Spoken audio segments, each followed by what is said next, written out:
Assalamualaikum warahmatullahi wabarakatuh. Perkenalkan, nama saya Lisa Arfiliana dengan NIM 10324011 dari kelas 1NA.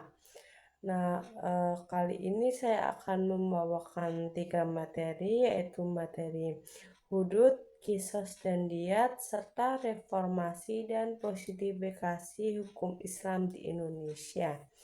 Nah, untuk materi yang pertama yaitu ada materi hudud. Jadi, hudud sendiri merupakan hukuman yang telah ditetapkan secara spesifik di dalam Al-Quran maupun hadis untuk kejahatan-kejahatan tertentu.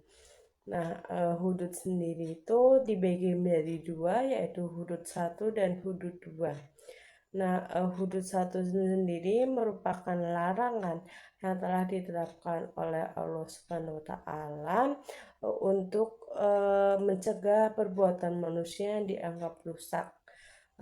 Sebagai contoh, ini merupakan larangan dalam berzina, larangan mencuri, dan larangan meminum minuman keras.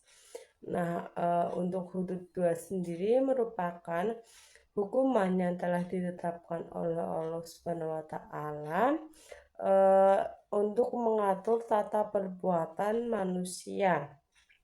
Antara lain ada hukuman rajam yang ditetapkan sebagai bentuk hukuman berzina yang telah menikah.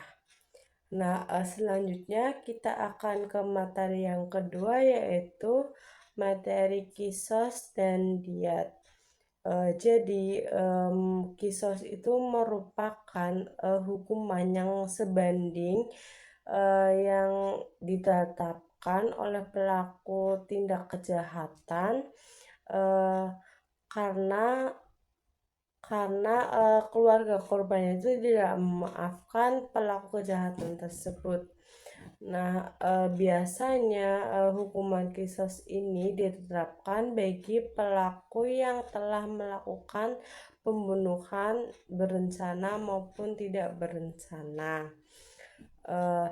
Yang kedua ini ada diat.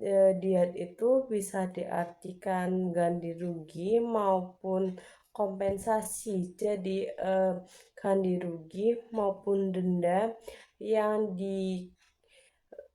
dikirimkan oleh pelaku kejahatan sebagai bentuk kompensasi terhadap keluarga korban.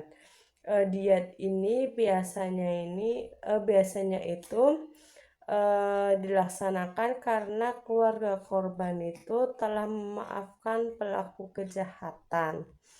Nah, untuk materi yang ketiga ini tuh ada reformasi dan positifikasi hukum Islam di Indonesia. Jadi, reformasi dan positifikasi hukum Islam di Indonesia ini dapat diartikan sebagai upaya untuk memodifikasi maupun memperbarui hukum Islam di Indonesia terhadap hukum nasional.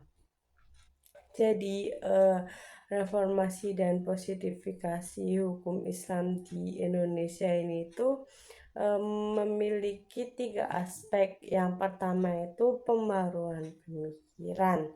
Jadi pembaruan pemikiran ini merupakan sebagai bentuk tujuan menyesuaikan pemikiran hukum Islam terhadap konteks zaman maupun pemikiran masyarakat. Nah, yang kedua sendiri ini ada pengembangan ilmu fikih.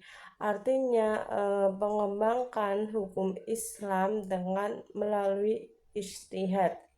Nah, ijtihad sendiri ini merupakan usaha para ulama yang dilakukan dalam para ulama dalam menetapkan hukum Islam seperti itu. Nah, yang ketiga ini ada eee, menyesuaikan muqasyid asy-syariah. Artinya, usaha yang dilakukan untuk mencapai kemaslahatan umat dan mencegah kerusakan.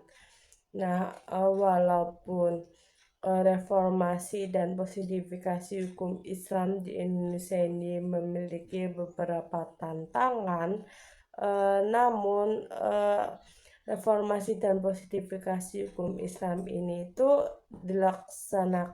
tetap dilaksanakan secara terbuka.